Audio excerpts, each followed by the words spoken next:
Gallup does a survey every year, and I just saw the recent data that only 36% of their people that they surveyed describe themselves as thriving at work.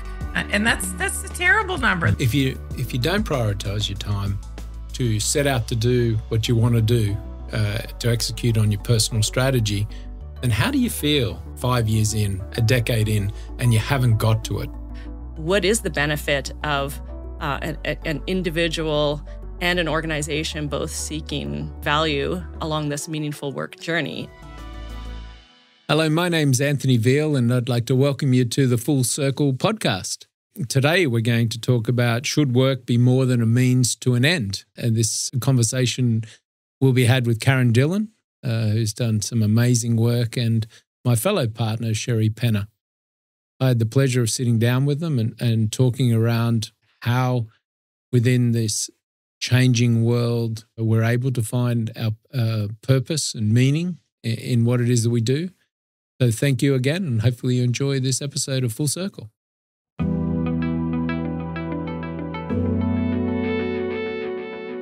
It's wonderful to be with both of you here today. Thanks, AV. Karen, let's talk about this and meaningful work, and coming from the place where historically work has been a means to an end and a way for people to bring home a paycheck.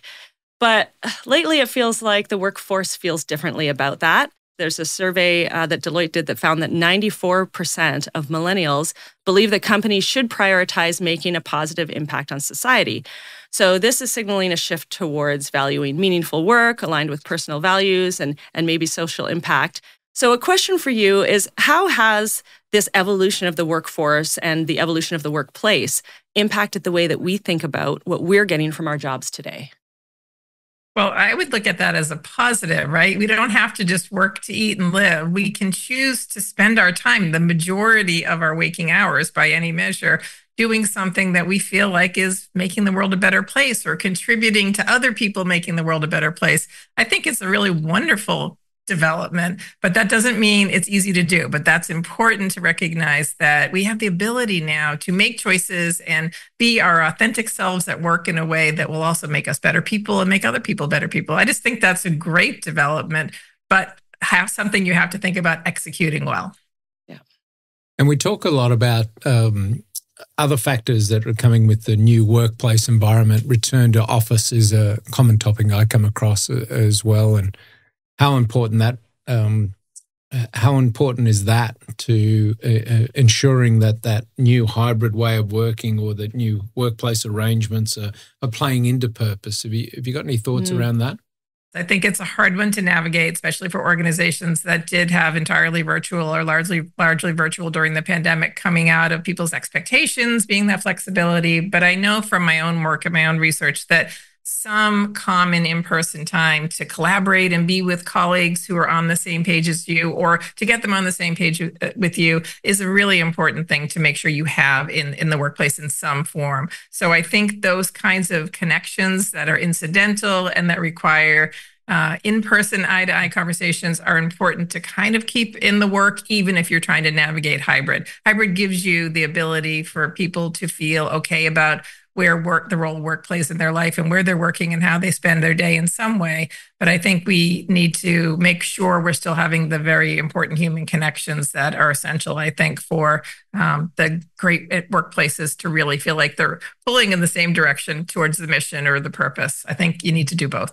Just maybe changing gears a little bit, I just want to I thought of a quote from one of our friends here at Deloitte, Dan Cable. He's the author of Alive at Work. Karen, I'm sure if you had an opportunity to see his work before, but he says employees who use their strengths every day are more than 3 times more likely to report having an excellent quality of life. That's something that resonated with me, and I think it's something that I think plays into this topic here. Karen, where can people look within their careers to help them experience the fullness of life? I think that too many people start and pursue careers based on what I think are the wrong factors, the wrong reasons, the wrong measurements of success. They choose jobs and opportunities based on what my research calls hygiene factors, the things that look impressive to other people. They look good on your resume, your title or the prestige of the organization or your vacation or your office and getting a good parking spot. Those things are nice to have, not that they're not nice to have, but those things are not the reason people are fulfilled in their work. And I know Gallup does a survey every year, and I just saw the recent data that only 36% of their people that they surveyed, and they do a global survey, describe themselves as thriving at work. And that's a terrible number. That's really sad that only 36% of people feel like who they are at work and how they can work and how they're using their strengths and how it matches who they think of themselves as and their own purpose. That number should be so much higher. So I think thinking about making decisions, career decisions based on what I call intrinsic motivators, basing it on the things that make you feel like you're growing in the job, the things that make you feel like you're being respected by your colleagues and you believe in the mission of the organization. Those are not things we think about when we're deciding job A or job B or applying for something, but they're really important to take stock of and see if you will get those or can develop those in the work, because I think you're going to feel really different about your work. You'll be in the 36% if you make choices that have intrinsic motivators rather than just doing the sort of straightforward path of what you're supposed to do and what looks good on a resume to other people, not the thing that's going to motivate you. And as you say, sort of using your skills and talents in a way that makes you feel good and is growing you, that's a whole different ballgame. And I think it's really important to know that. I read in some philosophy the other day, I think it's on average we got 4,250 weeks on in life, and to have 2/3 of us wasting or not feeling fulfilled for a big chunk of it of the time that we spend at work is something we can work on. We definitely need to work on that stat. Yeah, I'm sure people are listening going, I agree, of course, but it sounds a bit daunting to think about how do I practically, I know what my life is like. I go to work, I have the things that I need to do. I think that the new workforce has provided new opportunities maybe for people to think this way or to follow the guidance that you're providing. But from a practical perspective, I can't help but wonder, how are people finding ways to do that? Knowing that every day, we do have things to accomplish. We have inboxes, we have our calendars. What are the things that people are doing that are helping them find their way to that 36%? Are they making different choices? It's a great question, because I think the first point I would make is that people maybe don't even realize they can make some different choices, or they can introduce some elements of the intrinsic motivators. We all sort of accept it, right? Work is stuff you do for money. You have to do what you have to do. My inbox is huge. I don't see another path. I think that it's possible to find little changes and sources of happiness and joy and growth in your everyday if you're looking for them, if you're asking for them. What I often say to people when I'm talking to them is look at your calendar on any given day and look at the whole scope of things you've done in a day and look at any moments that were discretionary. You chose how you were going to spend your time. And it could be something as simple as, you stayed late to finish a sales report, or you hung out with colleagues longer than normal in the conference room to chit chat. Whenever you're making discretionary choices, that's also time that you could be choosing to do something different that might be a little more fulfilling. So if I were in the workforce and I felt like I can't even get through the day, I'm overwhelmed with stuff, I would be doing an analysis first to see, can I make a little time in my day? But even in small moments, it can add up. I would look for raising my hand for projects that might grow me. Maybe it's not a promotion, but I'm going to learn something, even if it might be challenging, by working on this project, or asking if I can be on that committee, or can I shadow something? I would actively look for things that will grow you, because I think that those small ways of growing are really energizing to you. I think we all, our battery gets recharged by feeling like we've contributed something and we learned something new. It's the difference. We all know this. We've all come home from days at work where you're exhausted, you're fried, you collapse into bed, and you can't even necessarily think about what happened today. Nothing happened today. It was just a normal day. I think it's possible to kind of infuse some energy and motivation in your day by taking a breath and looking at what can I do that's different today, as opposed to something that's just, required of me. I also think most organizations have a culture of, and we keep adding tasks, we keep adding collaborative teams we're on, ways we're supposed to communicate. All of us have been on an email where there've been 50 people CC'd and everybody chimes in afterwards. I think organizations don't think enough about when we add something, what should we be taking away? Can we take away a task? Can we streamline this? Does everybody need to be on all this? All of those small little things, I call those micro stresses, those kind of chew away at your motivation in a day because you just feel depleted by them. And you can't even point to what happened during the day. So I think at an organizational level, and even as a team leader level, you could just do an analysis of what have we added that we haven't taken something away? We always default to just adding more. And that takes a real toll on people. And I might think about doing that as well. Yeah. Yeah. I think we all have more choices than we think we have in the work environment. Probably for most of us, that's how the workplace has evolved. So really taking stock of those choices. Go ahead. I just want to jump in there. Karen, micro stresses. I don't want to drive by that. Micro stresses, like you've sort of said, being included in an email when perhaps you didn't need to be included or the like. How do you play that off against inclusion? Because I think as individuals, we all like to know what's going on. But as we appreciate in today's world, there's a lot going on. And there's a lot of information about what's going on.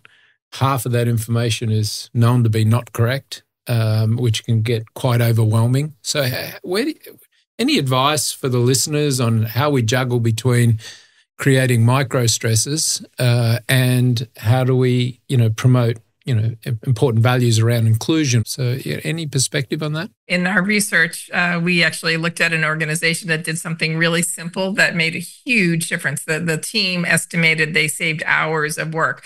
They got the team in a room together, 45-minute meeting, and they wrote on the whiteboard all the different forms of how we collaborate. So it's email, text, Slack, what all the different things were, conference calls, et cetera.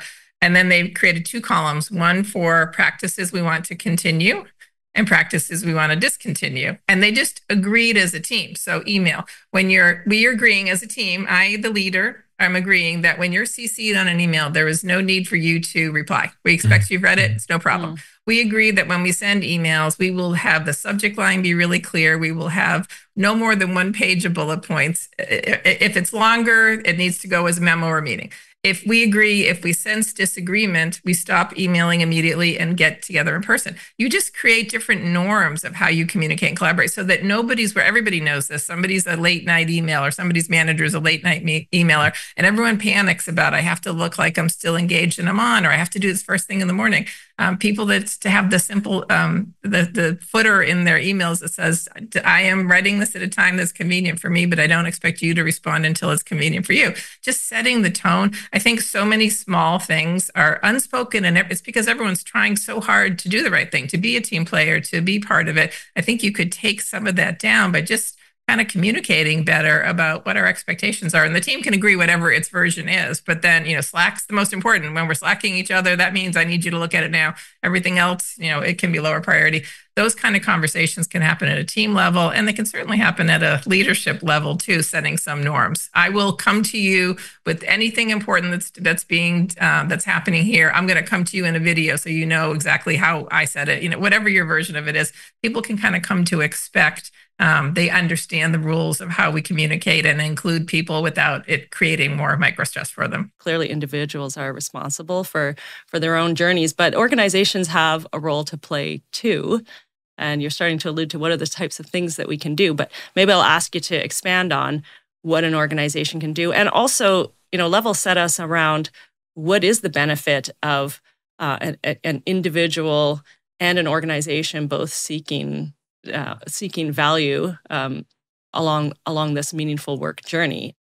I'll first talk about purpose, which is part of meaningful work. And Yes. I'll just say in passing, there's ample research. There's so much research that tells us that individuals who feel a sense of purpose literally live longer, are healthier. It's really good for us in so many ways. It's even good for our minds, processing problems and responding well in difficult circumstances. So having some sense of purpose plays out in all kinds of documented ways that's just better for us. So starting with purpose being found in your everyday life in some way, you're going to be better off. from that. And as a result, you're going to be a better colleague, a better worker. You're going to be more engaged, and you in turn are going to positively affect other people. So having a sense of purpose and having a reason that you feel part of, you feel connected to. It's not everybody's going to be curing cancer. Like your purpose might be something smaller. It might be to help your clients sleep better at night because they know that you will be communicating and side by side with them, whatever your version is.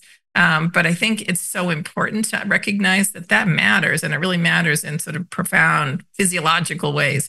But the sum is greater than the parts too. A team of people who feel some sense of mission and purpose and value in what they're doing will in turn contribute more to the organization. It's a really virtuous circle, and I just think it's really worth thinking about and not just assuming it will happen. It's a great message. You remind me of another fellow that I follow, Marcus Pierce, who does the 100 Not Out podcast, but he talks about purpose is the number one factor in longevity. To your point, so I think there's lots of evidence coming out on that. What is your reason for getting out of bed in the morning? And community is his second factor. Like if you can find yourself in community, which could be a reason on why you do get out of bed in the morning, is to be part of a community and contributing to a community, finding purpose in that particular way.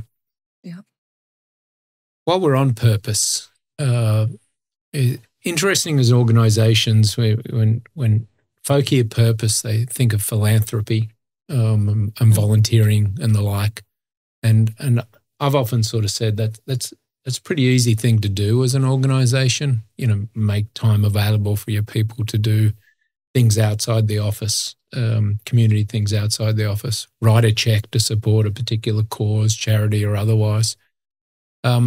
But those activities, I believe, only fill a fraction of what we're talking about here when we're talking about meaningful work. I think in the recent survey, I think was Statistics Canada said something around statistics on giving, volunteering and participating. We spend about 26 working days a year on that sort of activity. But Karen, how can we shift our perspective to look beyond or find purpose beyond philanthropy and volunteering in our everyday actions? It could be in a whole range of things, as I like to say. As I said, we can't all cure cancer. We can't all write giant checks to organizations we care about, but we can help a colleague struggle with a knotty problem. We can collaborate with each other in a way that we call scaffolding. You're building on each other's ideas. You're creating something together. That can make you feel a sense of purpose. You can remind yourself and be reconnected directly to the customer that you're doing all this for, and remind yourself of how you're helping them in an everyday life. The high performers who dealt with this, we started calling them the 10%ers in our research. It was about 10% of our research base.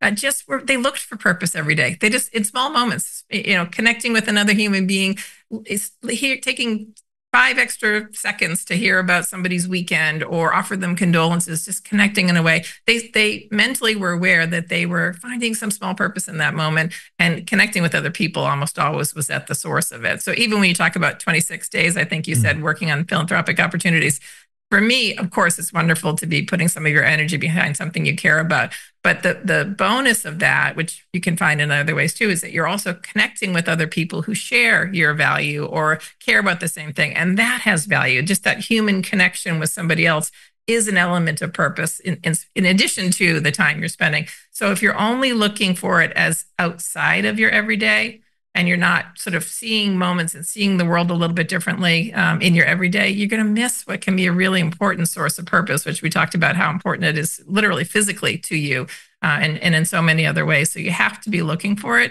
And sometimes another person can offer you perspective. I bet I could guess some of how you guys would not think of, but I will say is purpose in your everyday life. You don't realize it or think of it that way. But if you pause for a minute, I guess it does provide some purpose.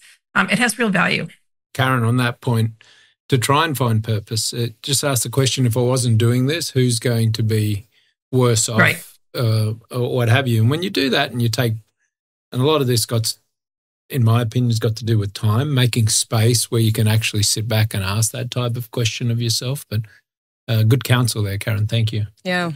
So much of what you're saying today makes me think about strategy, Karen. You have to be a little strategic in terms of understanding yourself and who you are and what drives you. You have to be a little strategic about picking the opportunities that you're going to take with your discretionary time. You have to be a bit strategic about making sure that your day-to-day includes the things that are valuable and important to you. Because let's face it, at work, you're spending so much of your life at work, back to your 4,000 weeks, AV. And it brings me back to something I heard you say, and I know this is very close to your personal experience, but you have been quoted to say strategy is not what you say it is, it's what you do. And that struck me because you're saying that what actually happens in your real life, the choices you make day to day, really reflects how you feel and what your personal strategy is. It's the choice you make. And I think it's the same way with purpose. Your strategy is not what you say it is, what you do. Your purpose is not what you say it is either. It's what you do, in my view. And so the question here is, how can we reach a point where we are actively making those conscious choices about our work? So that is something I like to say, because I think too many of us think, if we asked each other, what is your strategy for your life? We would say something lovely, right? We would say, I want to leave the earth a better place. I want to provide, be a great provider and role model for my family. All those things, right, that are lovely to hear. And oh, isn't that lovely? What a great strategy for your life. And then if I asked you then to cross-check that against your calendar and tell me, when you're choosing how to spend your personal resources, your energy, your time, your focus, just like a company strategy would be based on its resources, its employees, its investments, et cetera. If you're spending your energy, your time, and your focus, do those things line up with that being your strategy, right? Most of us will sort of say, it's my long term, I'll get there when I finish X, when I achieve Y, then I'll really focus on that. But everybody knows that's what I care about. The reality, just as with the company, is if you are not actually making choices with your personal resources, your energy, your time, your focus, every single day that align with what you say is the most important thing to you, it's just not the most important thing to you. Now, that might be okay. You may realize that maybe it isn't, and I have to recalibrate what's most important to me. But if it is still the most important thing for you, I would really say, take a look at yourself and how you're spending your time. You can't change everything, but maybe change a few things so that you are starting to invest yourself in the thing that does matter most to you. And it's one of those things that if you don't ever stop to think about it, the expression that parents talk about with kids, the days are long and the years are short. I think that's true for our life too. Yes, this day's too busy. I can't think about it this week. Next week, I had someone give me an expression recently I thought was so great. I've just been getting me through this one weeking it for months on end. Right? Just get me through this week. Just get me through this week. It's not going to happen. And be at peace with that it's not going to happen, or start to make some small changes in how you spend your time, your energy, focus every day. That's great counsel. It's one I try and apply to myself, Karen. Having a retrospective look at your calendar where you did spend your time, planning on where you should be spending your time in the context of what you're trying to do. What is your priority? What is your strategy? I think is terrific counsel. It is also, it might play into, and I'll throw this out there, might play into this purpose and meaningful work that we're talking about. If you don't prioritize your time to set out to do what you want to do, to execute on your personal strategy, then how do you feel 6 months in, 12 months in, 5 years in, a decade in, and you haven't got to it? That's got to play against your own sort of psyche and well-being as to how can I find meaning if I never got to the things that are purposeful to me, or the things that are going to give me most meaning and what it is that we do every day. But any perspectives on that? I would just add that many of us don't take time to think about it. So the first step really is, what does have meaning for me? What do I care about achieving with my life, medium term, long term, short term? I think so many of us just let life present us with forks in the road. We go left, we go right. We're just moving. We're sort of sharking our career, just kind of keep in motion, and we don't stop to think about it. I think the first step is just to take some time, and your answer will be different than mine, but we should both have an answer we know about what does matter most to me. And I think it's, especially once you get out of college, you sort of just keep moving with opportunities presented and trying to get to the next rung. Too few people take the time to think about that. And if you don't, it's kind of like you're in the ocean, without a rudder. You're just bobbing around. Maybe you're moving, but you're not directing yourself. And that's just a shame, right? It's just a waste. It's just a waste of things that will be most important to you. And what Sherry was alluding to, I think, is that I made a choice in my own career to completely change my resource allocation, how I was spending my time and energy and focus, because I recognized at a very type A career pace, I would have told you that my family and my outside personal life was the most important thing in the world to me. And I meant it, but that wasn't the strategy I was executing. So I actually changed my life. I resigned from my job, which was then the editor of Harvard Business Review, and continued to work, but worked differently. I had to restructure how my energy and resources went into every day. And I have no regrets. I loved my job. I loved my work, but I chose to work in a different way that was equally and more satisfying for me and still allowed me to prioritize, which I said out loud and meant was the most important thing to me. Yeah. Yeah, you continued to work, to be clear, but you found other ways to do it, right? Which is, I think, really inspiring. And that as I'm hearing us have this conversation, this so much of these actions start with self-awareness and reflecting on what you're doing, reflecting on who you are, and taking the time to do that, even probably on a daily basis or weekly, to say, what is energizing me? What is leading me in the way that I want to, and what isn't? And I think that can drive a lot of the actual steps that people need to take in order to get themselves where they want to go. And we said it earlier, people own their own purpose journeys along the way, right? Wherever it takes them is going to be based on the actions that they do. But most of us work in an organization where we're not in control of everything. And we do have leaders, and leaders have, we believe, an outsized responsibility to make sure that they're creating the environment by which people can thrive. And so here's a question for you, Karen, on what role is it that leaders, either as individuals or as an organization, play in facilitating their purpose for the organization that will allow individuals to plug into that? I think you said outsized. I think that's exactly right. Leaders can set the tone in so many different ways, and they're all important. You don't realize how people are looking to you, AV, for all. There are no small gestures when you're the leader, right? Everyone's looking to you for clues all the time. Is it okay to spend some time this way? Is it okay to be out in public with everyone about what matters to me most? I don't know what the answers are for you, but they're looking at you in ways you're not even aware of. So you can model that, you can make it okay and a sort of safe space to you're running a business. People don't have to get the freedom to just do whatever they want whenever they want to, but you can model that the value matters to you and that people feeling connected to their values and their purpose. And as an organization, you can do things to reduce some of the micro stresses in their life, which just gives them a little more oxygen to be a little more purposeful with some of their time. There's so much that organizations do without thinking. They don't review workflows. They don't review proliferation of collaboration. It's wonderful, but then the typical employee is on something like 8 different teams, which creates all kinds of mini micro stresses through it. They're just things at a systemic level that leaders can do to reduce some of that, which give people a little more bandwidth to find and choose opportunities to grow, find the connection of purpose on, being in the office with other colleagues. I think you can model it. You can make clear who you are. I think people will appreciate the candor and authenticity of you sharing your version of all those things in whatever appropriate way. My big point in general is if you don't think about it and talk about it, it's not going to happen. So starting to think about it and talk about it is just a really good first step. And thinking about and talking about it, Karen, as you point out, you need some time. You need to create yourself some space. And I think as leaders, demonstrating and through modeling the behavior to create the space for yourself to think about it and talk about it. Yeah, I love the idea of creating an environment where there's permission. I think that's what you were emphasizing with, we can role model, create the space, and bring our own authenticity as leaders to this journey, because I don't think this journey ends, right? Ever. But during work, retirement, whatever it is, I think everyone's always on a path to find their purpose. So us being able to model that and to create space and do everything else, that's really insightful. I guess I'd ask Karen, there are probably a lot of leaders listening to this. At least me and AV are listening.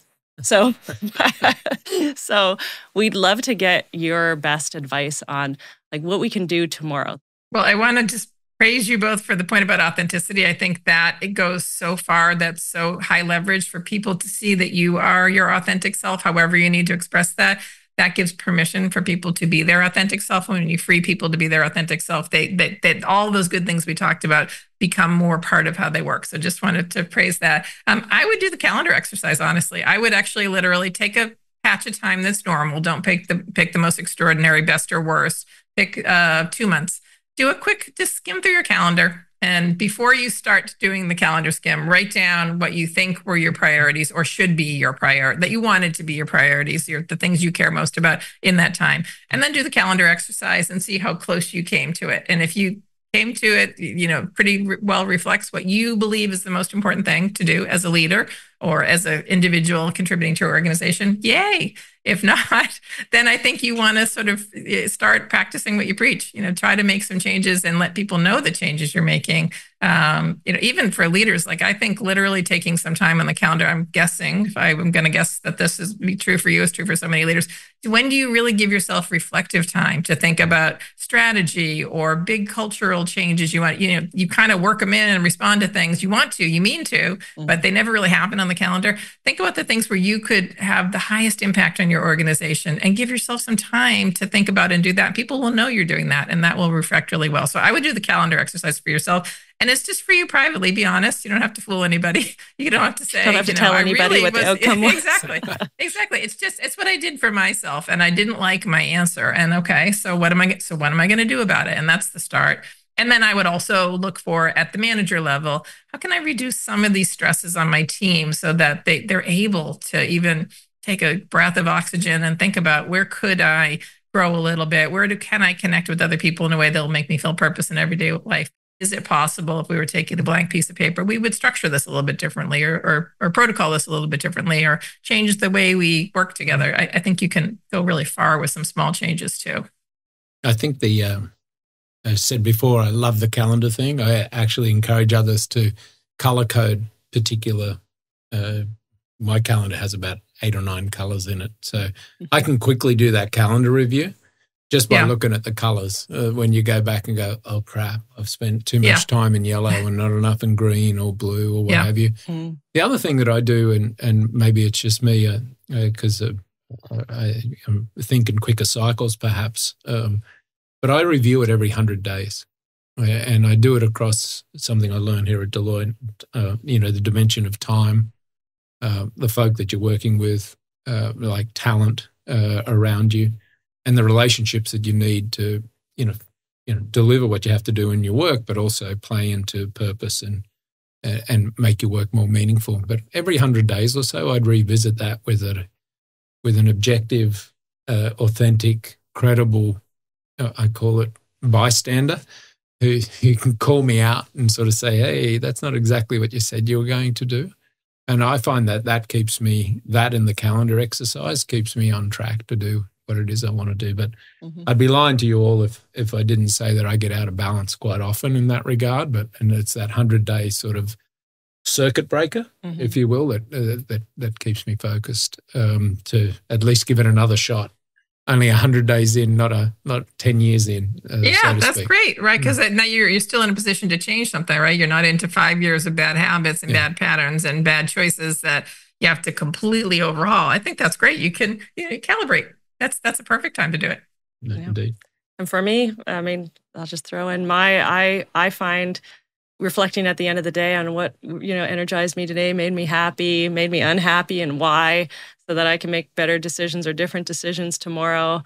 I like that exercise. And also gratefulness, just journaling grateful. You really see who you are and what you value through that process. And that can lend itself to, and that's a combination of personal and work, but it can really show you, where you want to go. Karen, can I dig into something else? Like I'm feeling very energized with or inspired by what you've taken us through today in total, but everything you've said is very empowering.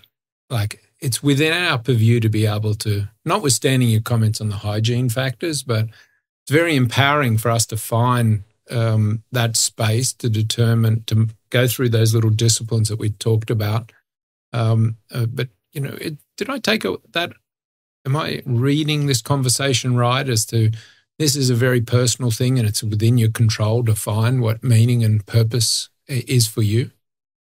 Absolutely. It has to be personal, right? You might share purpose and meaning with some other people, and that's a wonderful opportunity to connect and bond and create something with someone else. But all of our answers will be different, and it has to be personal. Otherwise, you'll never choose to make the choices about your everyday life, the resource allocation of your own time and energy, if it doesn't have meaning to you. So yes, but you have to think about it. That's the thing. It's just not, doesn't magically appear. It's not there. In a book. It's not something you take. It's not going to come. Absolutely. And I just want to stress to people that you don't have to do a dramatic overhaul of everything. Start small. Small changes can make a really big impact on you.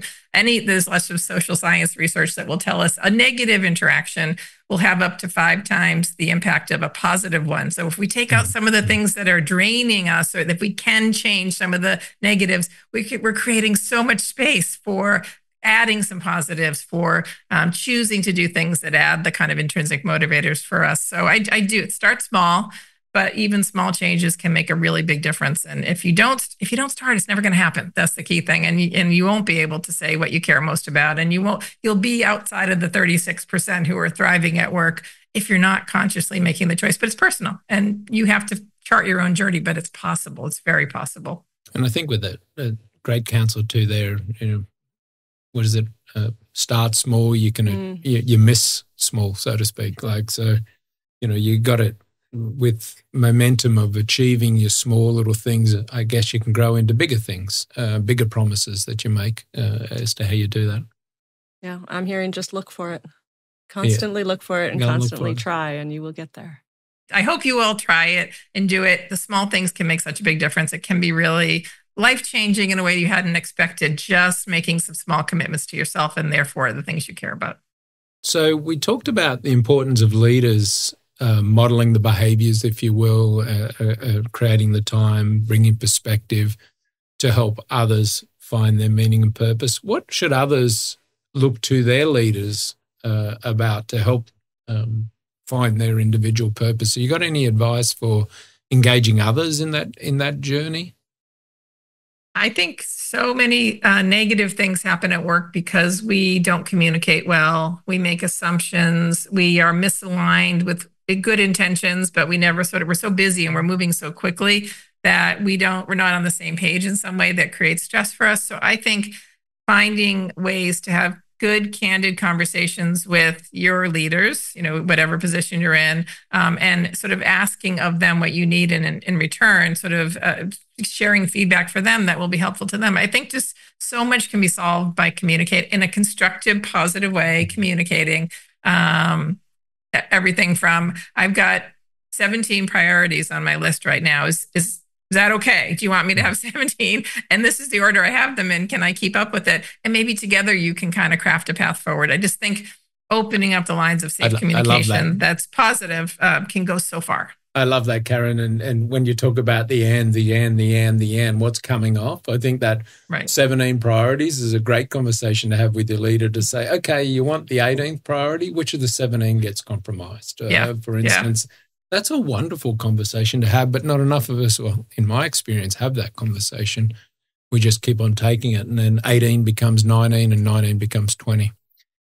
I know somebody that did a technique with his manager that worked really well. This is from our research as well. When the manager was a big idea person, so he was always stopping in the hallways and saying, "We should X. How about?" I'm taking notes here. So that's great. Your enthusiasm is wonderful, but the people who report to you or report down the chain are going to be like, "Okay, we have to do this. He said it's a priority," and then that becomes overwhelming for them. So they agreed together they would have communication in the moment. Is this a 10 for you? Drop everything. This is top of the priority list. Is this a 5? I'd really like to see this developed, but fit it in when you can. Is this a 1? I'm just thinking aloud. I want to share my energy and enthusiasm with you. Let's put it on a list someplace so we don't forget it. And they started doing that in real time. And then the employee will be able to say back, if you said it's a 10, he would say, okay, so it's a 10 effort from my team. Is that what your expectation is too? Are you okay if we drop everything? It just became a kind of quick shorthand for, are we aligned? And it totally changed the tenor because now we're in agreement. Okay, it is a 10. We'll do it. Or, you know what, it's a 5. I look forward to talking about this with you when I finish X or Y. It's a shorthand that can really work. Oh, that's great, Karen. Well, listening to your insight is a 10. And that's all we have time for today. Thank you for joining us and sharing your insight. And thank you, Sherry, for being part of this. Thank you. Thanks, Karen. Thank you both.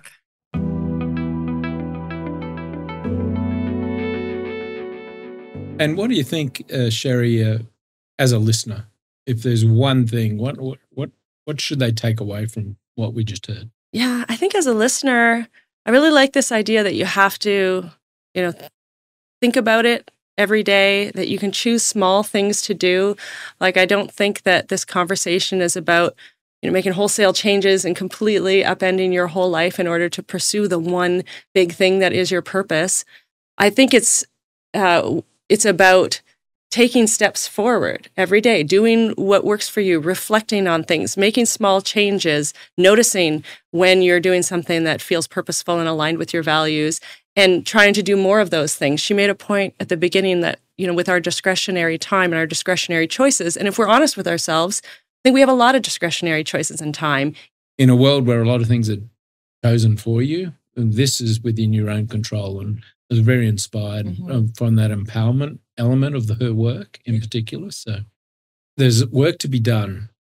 New world. You've been listening to Full Circle. I want to thank once again Sherry Penner and Karen Dillon for joining me on this episode. And thank you, listener, for staying tuned throughout. And hopefully you've got as many meaningful and purposeful messages as we did.